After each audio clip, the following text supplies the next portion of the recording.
Okay जी, बिस्मिल्लाहिर्रहमानिर्रहीम, अस्सलाम वालेकुम। क्लास लास्ट टाइम हम लोगों ने अपना लेक्चर नंबर 3 जो था वो स्टार्ट किया था। उसके बाद मैंने कुछ एग्जांपल सॉल्व की थी। अब उसी से हम लोग थोड़ा आगे प्रोसीड करेंगे। अब अगली एग्जांपल है, ये आपकी बुक की ही है, ठीक है। इस एग्जांपल को मैंने बस थोड़ा सा चेंज किया है। इसलिए चेंज किया है क्योंकि मेरा मकसद यहाँ पर आपको सिर्फ समझाना है। उसकी थोड़ी कंप्यूटेशन लंबी थी, इसलिए फिर वो मैंने लंबी कंप्यूटेशन को थोड़ा कम करने के लिए इस क्वेश्चन को थोड़ा सा चेंज किया। आपकी बुक के अंदर इसी क्वेश्चन के अंदर एक पार्ट साइन के साथ भी गिवन है, यानी कि यहाँ पर एक साइन का फैक्टर भी ऐड हुआ है, जो कि मैंने अभी निकाल दिया है। तो आप इस प्रोसीजर को फॉलो करेंगे तो आपको पता चल जाएगा कि इवन अगर इसके साथ साइन और भी आ जाए तो उससे कोई ज़्यादा फ़र्क नहीं पड़ेगा, ठीक है। So I change my question a bit, ठीक है। अच्छा, मेन ऑब्जेक्टिव क्या है इस क्वेश्चन को सॉल्व करने का? वो मेन ऑब्जेक्टिव ये कि हम लोगों ने फोरियर सीरीज़ कोफिशिएंट्स निकालने हैं और उन फोरियर सीरीज़ कोफिशिएंट्स से हम लोगों ने प्लॉट करना है अपना एम्पलीट्यूड स्पेक्ट्रम और प्लॉट करना है अपना फेज स्पेक्ट्रम, ठीक है। आज एक नई चीज़ जो है आज हम देखेंगे वो है एम्पलीट्यूड स्पेक्ट्रम और फेज स्पेक्ट्रम। एम्पलीट्यूड स्पेक्ट्रम से आपको एम्पलीट्यूड की इन्फॉर्मेशन ऑब्वियसली मिलेगी और फेज से आपको फेज की मिलेगी, लेकिन इनको प्लॉट किस तरह से करेंगे और ये निकलेंगे कैसे वो आज हम लोग देखेंगे। बाकी फोरियर सीरीज़ कोफिशिएंट्स अब तक हम लोग जैसे निकाल के आ रहे हैं वो आप लोगों को ऑलरेडी अच्छे से मालूम है। चलिए जी, अब ये वही क्वेश्चन है जो कि पहले अभी हम लोगों ने देखा है। That is x of t is equals to 1 plus 2 cos of omega not of t plus cos of 2 omega not of t plus pi by 4 साथ एक फेज शिफ्ट जो है वो यहाँ पर आप लोगों को गिवन है। तो इस पाई बाय 4 का जो फेज शिफ्ट है इसकी बहुत इंपॉर्टेंस है, इसको आप लोगों ने इग्नोर नहीं करना, ठीक है। तो सबसे पहले हम लोगों ने यहाँ पर ये देखना है कि जो 1 है इसका क्या मतलब है। इस 1 का मतलब है एक कांस्टेंट है और ये 0th हार्मोनिक है, ठीक है। और 0th हार्मोनिक का मतलब ये है कि यहाँ पर k जो है वो इज इक्वल्स टू 0 होगा। सिमिलरली फिर यहाँ पर अगर आप देखें तो यहाँ पर ओमेगा के साथ चूँकि 1 मल्टीप्लाई हो रहा है, इसलिए मैं इसको कहूँगी कि ये मेरा फर्स्ट हार्मोनिक है, ठीक है। और यहाँ पर k की वैल्यू क्या हो जाएगी, इज इक्वल्स टू 1 हो जाएगी। यहाँ पर अगर आप देखें तो ओमेगा के साथ 2 मल्टीप्लाई हो रहा है, इसलिए ये आप लोग का सेकंड हार्मोनिक हो जाएगा और यहाँ पर आपके पास जो k है वो इज इक्वल्स टू 2 हो जाएगा। तो कहने का मकसद सिर्फ ये है कि ओमेगा के साथ जो फैक्टर मल्टीप्लाई हो रहा है, क्योंकि यूजुअली क्या होता है cause of k omega naught of t, ठीक है, cause of k omega naught of t। तो बेसिकली जो ओमेगा के साथ वैल्यूज़ होती है वो आपकी k की वैल्यूज़ होती है, ठीक है। और यहाँ पर चूँकि 1 है तो 1 का मतलब है कि डेफिनेटली यहाँ पर k 0 होगा और कॉज ऑफ 0 1 होता है, तो वो चीज़ 1 होकर यहाँ पर 1 ही करेगी, ठीक है। तो always remember when ever you have a constant तो वो 0th हार्मोनिक होता है और ओमेगा के साथ आगे जो सा भी फैक्टर मल्टीप्लाई हो रहा होता है वो उसका वही वाला हार्मोनिक होता है, ठीक है, ओमेगा के साथ, ठीक है। अब now what we have to do is हम लोग किस तरीके से इसके फोरियर सीरीज़ कोफिशिएंट्स निकालेंगे और कैसे इनके स्पेक्ट्रम्स प्लॉट करेंगे वो देख लेते हैं। कहते हैं एक्स ऑफ टी को हमने लिखना है इन द फॉर्म ऑफ कॉम्प्लेक्स एक्सपोनेंशियल्स, ठीक है। कॉम्प्लेक्स एक्सपोनेंशियल्स में लिखना बड़ा आसान है कॉज और साइन को, as we already know this thing कि जो ऊपर ही आप लोगों को कॉज गिवन है, ये वाला जो कॉज गिवन है, it can be written as like this e power j omega not of t plus e power minus j omega not of t divided by 2 इसको करके लिखा जा सकता है। सिमिलरली अगर आपके पास ये वाला कॉज है, ठीक है, तो इसको भी आप किस तरह से लिख सकते हो, e power j 2 omega not of t plus pi by 4 plus e to the power minus 2 omega not of t plus pi by 4 divide by this is something I feel like you already know, ठीक है। तो ये जो साथ एक extra 2 है ये दरअसल ये वाला 2 है, ये वाला 2, ठीक है। और इसके साथ कोई 2 नहीं है क्योंकि यहाँ पर कोई वहाँ पे 2 नहीं है, इसलिए यहाँ पर भी 2 नहीं है, ठीक है। सो उसको जब मैं थोड़ा सा सॉल्व करती हूँ तो ये वाला 2 इस वाला 2 से कैंसिल आउट हो जाता है, ठीक है। अब मैं इसको थोड़ा सा इनकी टर्म्स को सेपरेट फॉर्म में करके लिखूँगी। सेपरेट क्यों लिखना है, इसमें तो कोई सेपरेशन की ज़रूरत ही नहीं है। यहाँ पर अगर आप देखें तो एक्सपोनेंशियल की पावर के अंदर 2 टर्म्स आ रही हैं, तो इन 2 टर्म्स को मैं मल्टीप्लिकेटिव फॉर्म में लिख सकती हूँ। मल्टीप्लिकेटिव फॉर्म में लिखने का मकसद ये होगा कि मेरे पास एक कांस्टेंट अलग हो जाएगा और ई की पावर के साथ जो वेरिएबल टी के कोफिशिएंट्स हैं वो अलग हो जाएंगे, ठीक है। तो अब देखते हैं इसको किस तरीके से हम लोग अलग करते हैं। हाँ जी, ये देखें हम लोगों ने इसको थोड़ा सा अलग किया है। अलग किस तरह से किया, एक्स ऑफ टी मैंने वैसे का वैसे ही लिखा, 1 मैंने लिखा यहाँ पे, 1 के साथ मैंने लिखा है ई पावर जे और के को देखें मैंने आपको बताया था कि ये 0 है और आगे ओमेगा नॉट ऑफ टी डाला है, ठीक है। और वैसे भी के 0 होने की वजह से क्या हो जाएगा कि जो पूरी की पूरी एक्सपोनेंशियल टर्म है इसकी पावर हो जाएगी 0 और एनीथिंग इस पावर 0 इज़ 1, तो ये 1 आ जाएगा, तो ये 0 हो जाएगा। और जब ये 0 होगा तो यहाँ से मेरे पास 0th कोफिशिएंट निकलेगा ए ऑफ नॉट। ठीक है। ये वही टर्म थी जो सिंगल टर्म थी, ठीक है।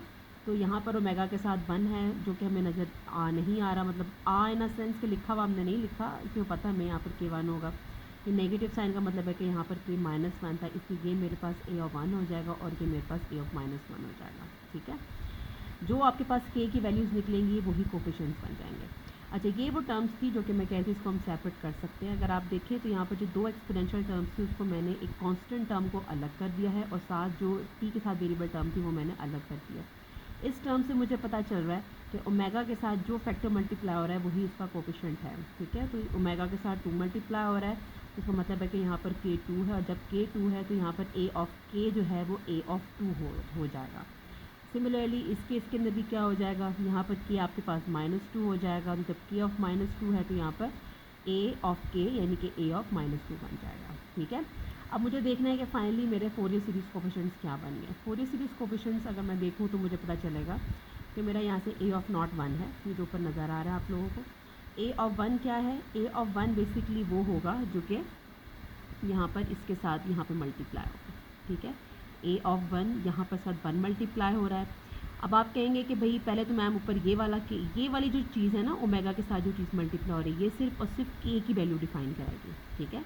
तो ये एग्जैक्टली कौन सा a ऑफ k है जो ओमेगा के साथ वैल्यू मल्टीप्लाई होगी, ठीक है। और यहाँ पर जो एक्सपोनेंशियल की पूरी टर्म के साथ बाहर जो कांस्टेंट आ रहा होगा वो उसकी ओरिजिनल वैल्यू होगी उस पर्टिकुलर kth लोकेशन के ऊपर, ठीक है।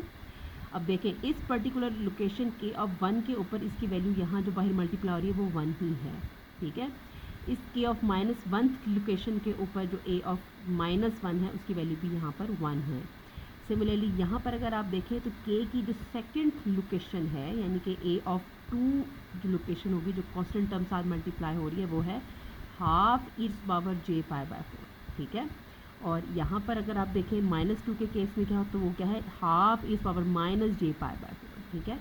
तो इन एक्सपोनेंशियल के साथ जो टर्म्स मल्टीप्लाई होती है वो इनके एक केस होते हैं और उस पर k की क्या वैल्यू होती है वो ये जो ओमेगा के साथ मल्टीप्लाई हो रहा होता है फैक्टर वो इसका डिफाइन कराता है kth लोकेशन, ठीक है। तो अगर मैं इस चीज़ को देखूँ तो नाउ आई कैन से कि मेरा जो a ऑफ नॉट है वो यहाँ से 1 हो गया है, a ऑफ 1 1 हो गया है, -1 भी 1 हो गया, मैंने अभी बताया आपको किस तरह से। a ऑफ 2 आपके पास ये आ गया है और a ऑफ -2 आपके पास ये हो गया, ठीक है। तो यू हैव टू रिमेंबर कि फोरियर सीरीज कोफिशिएंट्स जो होते हैं these are actually the constants that are multiplied with your exponentials, ठीक है। तो the main objective is achieved. Main objective ये था कि मुझे फोरियर सीरीज कोफिशिएंट्स निकालने थे, तो फोरियर सीरीज कोफिशिएंट्स जो हैं वो मैंने यहाँ से निकाल लिए। अगर वो निकल आएंगे तो फिर उस फोरियर सीरीज़ का एम्पलीट्यूड ऑफ स्पेस स्पेक्ट्रम भी आसानी प्लॉट हो जाएगा। किस तरह से होगा वो देखते हैं। पहले एक टर्म एक स्टेटमेंट मैंने लिखी है यहाँ पर, that is very important statement. वो क्या कहती है नाउ भाई how to plot the amplitude and phase spectrum. अब तो हमें निकल आया फोरियर सीरीज कोफिशिएंट्स, अब स्पेक्ट्रम किस तरह से प्लॉट करना है। कहता है जी the spectrum in the Fourier series are always in the form of line, ठीक है। लाइंस की फॉर्म में होते हैं spectrum, that's why they are also called the line spectrums. इनको आप लाइन स्पेक्ट्रम्स भी कहते हैं। फोरियर सीरीज के जो स्पेक्ट्रम्स होते हैं वो लाइंस की शक्ल में होते हैं और यहाँ पर इनको लाइन स्पेक्ट्रम्स भी कहते हैं। अच्छा, कैलकुलेट किस तरह से करेंगे वो मैं भी बताती हूँ। हाँ जी, एम्पलीट्यूड स्पेक्ट्रम प्लॉट करने के लिए you know this thing, you have real का स्क्वायर प्लस इमेजिनरी का स्क्वायर। ये कोई रॉकेट साइंस नहीं, बहुत पुरानी बात है जो आप लोगों को बहुत पहले से पता है। सिमिलरली फेज स्पेक्ट्रम अगर प्लॉट करना है तो उसका फार्मूला होता है tan inverse imaginary over real. तो यही आप लोगों ने निकालना है। एम्पलीट्यूड स्पेक्ट्रम को आप लोग इस तरह से डिनोट करोगे और फेज स्पेक्ट्रम को आप लोग इस तरह से डिनोट करोगे। अच्छा जी, अब मैंने सिंपली क्या करना है, पहले मैं एम्पलीट्यूड स्पेक्ट्रम्स को थोड़ा सा देख लेती हूँ। a ऑफ नॉट 1 था तो उसका मॉड भी क्या होगा 1 ही होगा, ठीक है ना। यानी कि 1 का स्क्वायर प्लस 0, इमेजिनरी तो है ही नहीं इसमें, तो 1 का स्क्वायर प्लस 0 का स्क्वायर का अंडर रूट करेंगे तो 1 ही आएगा। सिमिलरली ये भी 1 ये भी 1। अच्छा, इनमें तो काम कम ही है, लेकिन अगर आप बुक की ओरिजिनल एग्जाम्पल सॉल्व करें तो इसके अंदर वैल्यूज़ आती हैं, लेकिन काम वही करना है। एम्पलीट्यूड स्पेक्ट्रम के लिए रियल का स्क्वायर प्लस इमेजिनरी का स्क्वायर लेना है।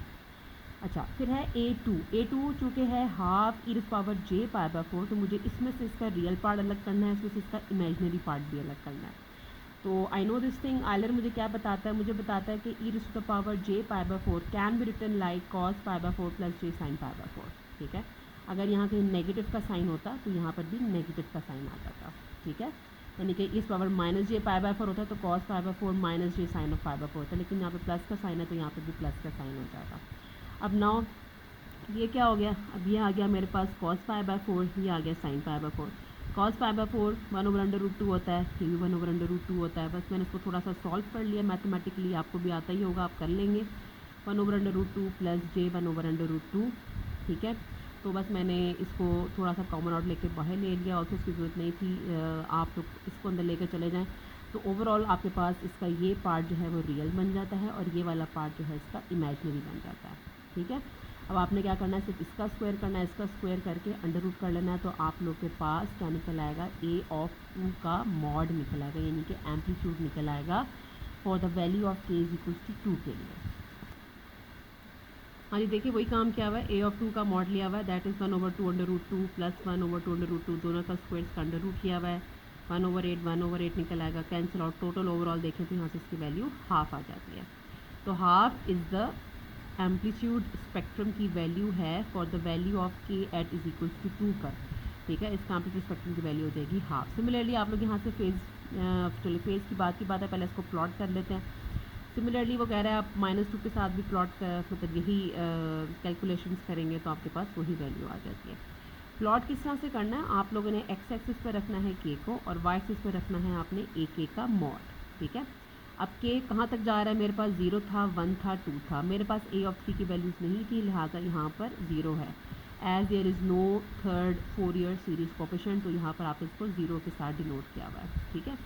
अच्छा, 0 पे इसकी वैल्यू 1 थी, आपने लाइन की शक्ल बना के 1 बना देना। 1 पे 1 थी, 1 की शक्ल पे ऐसे, ये ऐसे। 2 पे और -2 पे दोनों पे हाफ थी, तो वो मैंने इस तरीके से लाइन बनाकर यहाँ पर हाफ इसके एम्पलीट्यूड रख ले दिए, और ये मेरा इसका एम्पलीट्यूड स्पेक्ट्रम बन जाएगा। सिमिलरली अगर आप लोग फेज़ की बात करें, फेज़ के केस में भी कुछ नहीं है, बस वही आपने फार्मूला लगाना है। ना a(0) = 1 है, तो फेज़ अगर tan इनवर्स इमेजिनरी ऊपर रियल लगाए तो वो 0 निकलता है, 0 निकलता है, 0 निकलता है। लेकिन अगर आप लोग जो दूसरा वाला है ये वाला लगाएं, तो इसमें से ये इसका रियल पार्ट था, ये इसका इमेजिनरी पार्ट था। तो tan इनवर्स 1/2√2 और 1/2√2 कैंसिल आउट करके अगर आप tan इनवर्स ऑफ 1 लें तो आंसर निकलता है 0.785, और आंसर आप लोगों ने रेडियंस में लेना है, क्योंकि आपने इसको लाइन की शक्ल में प्लॉट करना है, एंगल की शक्ल में प्लॉट नहीं करना, इसलिए डिग्रीज नहीं निकलेगा, रेडियंस में आपने इसको कैलकुलेट करना है। सिमिलरली यहाँ से आप a(-2) भी कैलकुलेट कर लें, वो भी -0.785 रेडियंस निकल आता है। क्लियर है यहाँ तक। सिमिलरली आप लोगों ने इस तरीके से एम्पलीट्यूड स्पेक्ट्रम प्लॉट किया है, फेज स्पेक्ट्रम भी ऐसे ही प्लॉट करना है। यहाँ पर आप लोगों ने k लेना है, यहाँ पर ak का एंगल के साथ, 0 पे 0, 1 पे 0, 2 पे 0.785, और ये भी -0.785, और ये सारा का सारा रेडियंस पे कैलकुलेट होगा। और यहाँ पर आप लोगों के पास k आप लोगों ने एक्स एक्सिस पे रखना है, ठीक है जी। तो यहाँ तक मुझे ये बात पता चल गई कि अगर मेरे पास कोई सा भी पीरियोडिक सिग्नल गिवन है, कॉज या साइन, तो मैं उसको एक्सपोनेंशियल में कन्वर्ट कर वहाँ से उसके फोरियर सीरीज़ कोफिशिएंट्स निकाल सकती हूँ, और उसके फोरियर सीरीज़ कोफिशिएंट्स की मदद से मैं उसका एम्पलीट्यूड और फेज स्पेक्ट्रम आराम से प्लॉट कर सकती हूँ, ठीक है। यहाँ तक तो एक डिस्कशन हमारी एंड हो गई। लेकिन व्हाट इफ़ अगर हमें जो सिग्नल गिवन, क्योंकि देखें पहले सिग्नल या तो पहले एक्सपोनेंशियल की शक्ल में गिवन होगा, तब तो कोई मसला ही नहीं है, ठीक है। आप लोगों ने वहाँ से ओमेगा फाइंड आउट करना है, ताकि आपको पता चले कि जो कोफिशिएंट है वो एग्जैक्टली कौन सी k की वैल्यू के लिए हम लोग निकालना चाह रहे हैं, ठीक है। अगर कोई पीरियोडिक सिग्नल गिवन है, कॉज एंड साइन, तो उसको मैं एक्सपोनेंशियल में कन्वर्ट कर सकती हूँ, ठीक है। ये दो पॉसिबिलिटीज़ हो गई। थर्ड पॉसिबिलिटी अब ये हो सकती है कि कोई सिग्नल मुझे ड्रॉ हुआ मिल जाए, ठीक है ना। सिग्नल मुझे कोई रेक्ट की शक्ल में मिला हुआ है, कोई भी कॉम्बिनेशन है, कोई लीनियर कॉम्बिनेशन है रेक्ट सिग्नल का, तो फिर मैं कैसे निकालूंगी। अब मैं ड्रॉ हुए सिग्नल को तो एक्सपोनेंशियल की शक्ल में नहीं लिख सकती हूँ, तो वो मैं किस तरह से निकालूंगी, तो अब हम लोग वो देखेंगे, ठीक है। इतना मुश्किल नहीं है, आसान सा है। कहते हैं now we know that we can calculate the Fourier series coefficients of the given input signal in any cos और साइन, या फिर किसी भी एक्सपोनेंशियल सिग्नल्स का। But what if the signal is drawn and we have to find the Fourier series coefficients and plot its spectrum, ठीक है। Signal अगर आपके पास ड्रॉ हुआ है, ठीक है, सिग्नल अगर ड्रॉ हुआ है तो फिर मैं कैसे निकालूंगी। Always remember for signal that are drawn always find the Fourier series coefficient using the below formula. So आसान तरीन तरीका उसका ये है कि एक फार्मूला उसने बताया हुआ है, उस फार्मूले को फॉलो करें and you can find the Fourier series coefficients। अच्छा, वो फार्मूला क्या है, वो ये है, this is a very very very important formula. वो कहता है ak = 1/t integral t x of t power -j / -dt। अच्छा, तो ये क्या है टी, इस टी का मतलब तो पहली बात है ये कि आप लोगों ने अपने input signal x of t को over one fundamental period, T fundamental period है और फंडामेंटल पीरियड किसी भी पीरियोडिक सिग्नल का होता है, ये आपको पता है और किस तरीके से निकालते हैं। तो अगर तो सिग्नल पीरियोडिक है जो कि होगा, तो आपने उसको ओवर वन फंडामेंटल पीरियड जो है उसको इंटीग्रेट करना है और यहाँ पे उसका फंडामेंटल पीरियड लिखना है और ये जो रेंज होगी वो वन फंडामेंटल पीरियड की होनी चाहिए। एक्स ऑफ टी, उस वन फंडामेंटल पीरियड के ऊपर एक्स ऑफ टी की क्या वैल्यू है वो आपने यहाँ पे डालनी है, ई power minus j k omega T के साथ मल्टीप्लाई करके आपने इसको इंटीग्रेट करना है। ठीक है, अब इस फॉर्मूले को हम लोग यूज़ करते हुए एक एग्जाम्पल सॉल्व करेंगे और फिर थोड़ी सी उसको वेरिएशन डालेंगे और देखेंगे कि क्वेश्चन को किस तरह से चेंज किया जा सकता है और सॉल्व किया जा सकता है। कि आपकी बुक की एग्जाम्पल है, एग्जाम्पल नंबर 3.5। फ़र्क सिर्फ इतना है कि उस एग्जाम्पल में उसने ये सारा का सारा ये जो ड्रॉ किया हुआ है ये उसने जेनेरिकली ड्रॉ किया हुआ है, ठीक है ना। लेकिन चूँकि बच्चों को जेनेरिकली चीज़ें कम ही समझ लगती हैं तो इसलिए इसको मैंने वैल्यूज़ दे दी हैं, ठीक है। और ये वैल्यूज़ आगे जाके किस तरह से चेंज हो सकती हैं और किस तरह जेनेरिक बनेंगी वो भी मैं आपको बता दूँगी, ठीक है। तो बेसिकली ये मेरे पास एक डायरेक्ट सिग्नल है and you can see it's periodic, यानी कि ये हमेशा के लिए चल रहा है। ये इस साइड पे भी हमेशा के लिए चल रहा है और उस साइड पे भी ये हमेशा के लिए चल रहा है, ठीक है। तो सबसे पहले आपकी दिमाग में जो बात आनी चाहिए वो ये है कि अगर ये सिग्नल पीरियोडिक है तो इसका फंडामेंटल पीरियड क्या है। तो यूजुअली जो मैं आप लोगों को हमेशा से बताती हूँ वो यही आपने देखना है कि जो चीज़ ज़ीरो पर आ रही है वो दोबारा कब रिपीट हो रही है। तो जो चीज़ ज़ीरो पे आ रही है वो दोबारा 4 पे आ रही है, इसका मतलब है कि यहाँ से लेकर यहाँ तक इसका फंडामेंटल पीरियड होगा जो कि 4 निकलता है, ठीक है। अच्छा, ना सिर्फ ये बल्कि आप बजाय इसके कि यहाँ से यहाँ तक का फंडामेंटल पीरियड निकालें, आप लोग ये भी कर सकते हैं, सॉरी मेरा फ़ोन थोड़ा सा हिल रहा है, कि आप लोग अपना फंडामेंटल पीरियड यहाँ से यहाँ तक भी निकाल सकते हो, ठीक है ना। फंडामेंटल पीरियड का ज़ीरो से स्टार्ट करना ज़रूरी नहीं है, एनी रेंज, यानी कि जो -2 की चीज़ थी वो कब दोबारा रिपीट हो रही है, वो 2 पे जाके रिपीट हो रही है दोबारा। तो इस केस में भी देखें तो आपके पास फंडामेंटल पीरियड इसका क्या निकलता है, 4 ही निकलता है। क्लियर है। तो ओवरऑल मुझे बात समझ लगी कि मेरा फंडामेंटल पीरियड क्या है, फंडामेंटल पीरियड मेरा जो है वो यहाँ पर 4 है। अच्छा, ए ऑफ के फार्मूला वही वाला 1/t integral t x of t e power minus j k omega t d T.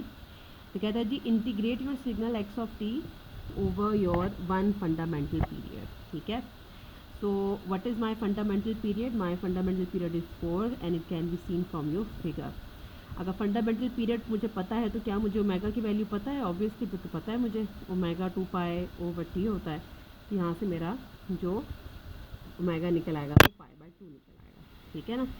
Now let's calculate, हम लोग इसकी जेनेरिक से टर्म निकालने की कोशिश करते हैं। कुछ भी नहीं किया हमने, देखें यहाँ पर मैंने लिखा 1 है, 1/t था, t की जगह मैंने 4 डाल दिया। इंटीग्रेट किया है इसको मैंने -2 से लेकर 2 तक, ठीक है। उसने यहाँ पे लिखा था टी का मतलब था एक फंडामेंटल पीरियड, ठीक है। तो जो मेरा ये वाला सिग्नल है, अगर आप थोड़ा सा गौर करें तो इसका जो वन फंडामेंटल पीरियड बनता है वो आप 0 से 4 भी ले सकते हो और -2 से 2 भी ले सकते हो। अच्छा, मैंने -2 से 2 ही क्यों लिया है, 0 से 4 क्यों नहीं लिया, वो इसलिए नहीं लिया क्योंकि अगर मैं सिग्नल को इक्वली स्पेस्ड इंटीग्रेशन में डालूँ तो देयर इज़ अ पॉसिबिलिटी कि आगे जाके मैं कोई साइन या कॉज बना पाऊँ, ठीक है ना। अगर मैं इसको यहाँ से यहाँ तक लूँ, 0 से 4 तक भी लूँ, तब भी इसका जो फाइनल रिज़ल्ट है या कैलकुलेशन का रिज़ल्ट होगा इस फैक्टर में कोई फ़र्क नहीं आएगा। लेकिन अगर मैं इसको इक्वली डिस्ट्रीब्यूटेड इंटेग्रल की रेंज लूँ तो फ़ायदा ये होगा कि मेरे पास कैलकुलेशन पहले से कंपैरेटिवली थोड़ी सी आसान हो जाएंगी, ठीक है। अच्छा जी, तो हम यही बात कर रहे थे कि किस तरीके से हम लोग जो है इंटीग्रेशन की लिमिट्स को सेट कर सकते हैं। मैंने आपको बताया कि इंटीग्रेशन की लिमिट्स हम लोगों ने वो सेट करनी है जो कि equally distant about the origin हो। इससे हमें फ़ायदा ये होगा कि हम लोग कोई साइन या कॉज बना पाएंगे बाद में, ठीक है। तो इसलिए मैंने इसका जो वन फंडामेंटल पीरियड है वो -2 से 2 लिया है, ना कि 0 से 4, ठीक है। तो बस फिर मैंने यहाँ पर इसके लिमिट्स रखनी फ्रॉम -2 से लेकर 2 और एक्स ऑफ टी और ई power minus j k omega and omega is something जो कि मुझे ऑलरेडी पता है जो कि है π/2, ठीक है। तो बस अब मुझे इसको कुछ भी नहीं करना आगे, बस मुझे इसको सॉल्व करना। अब देखें सॉल्व ये किस तरह से होता है। अच्छा, अब ए ऑफ के दैट इज़ 1/t। अब आप अगर देखें तो -2 से लेकर -1 तक सिग्नल की वैल्यू 0 थी, लिहाजा मैंने अपनी इंटीग्रेशन की जो रेंज है वो -1 से 1 तक रखी है। -1 से 1 इसलिए मैंने रिड्यूस कर दी मज़ीद क्योंकि सिग्नल सिर्फ इसी लोकेशन पर 1 वैल्यू दे रहा था, बाकी इससे आगे और पीछे over one fundamental period signal की वैल्यू जो थी वो 0 थी, इसलिए मैंने इसकी जो इंटीग्रेशन की जो लिमिट्स हैं वो -1 से 1 रखी। और उस पर सिग्नल की वैल्यू 1 थी। e power minus j k omega T डाल दिया और आगे जाकर मैंने इसको एक दफ़ा इंटीग्रेट कर दिया और अपर लिमिट और लोअर लिमिट निकाली। होपफुली आप लोग को इंटीग्रेशन आती है तो ये आप लोगों को पता होगा कि एग्जैक्टली क्या हो रहा है। इसके जो ये फॉर्म्स हैं वो मैं आपके साथ नोट्स इसके शेयर कर दूँगी। अच्छा, आगे कुछ भी नहीं हुआ, सिर्फ ए ऑफ के 1 over minus j k omega T और ये वही इंटीग्रेशन हुई है, upper limit minus lower limit लगाई गई है।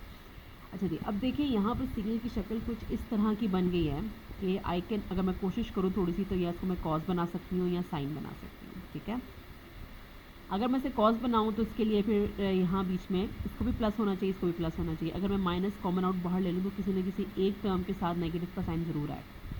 ठीक है, इससे मुझे पता चलता है कि यहाँ पर मैं साइन बना पाऊँगी, कॉस नहीं बना पाऊँगी।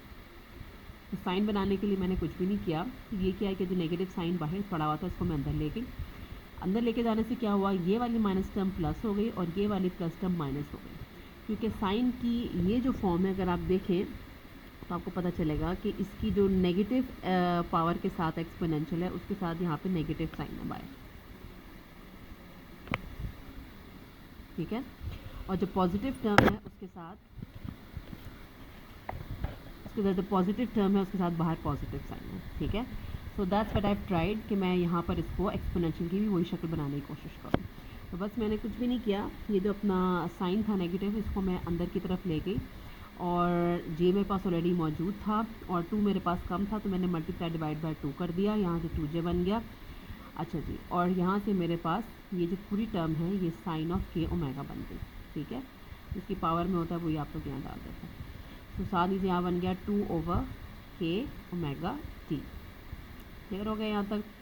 अच्छा जी, अब मेरे पास जो ए के निकला है that is a k is equal to 2 sine of k omega t, sine of k omega over k omega t. इसके अंदर मुझे टी भी पता है जो कि 4 है, ओमेगा भी पता है जो कि पाई बाय 2 है। No I can substitute my values, अपनी वैल्यूज़ के अंदर सब्सटीट्यूट करें और सब्सटीट्यूट करके इसको कैंसिल आउट करें तो मेरे पास यहाँ से ए ऑफ के निकलता है साइन ऑफ के पाई बाय 2 ओवर के पाई। ठीक है, अब इसमें जो चीज़ सिर्फ वेरिएबल है इस पूरे केस में वो सिर्फ के ही वेरिएबल है।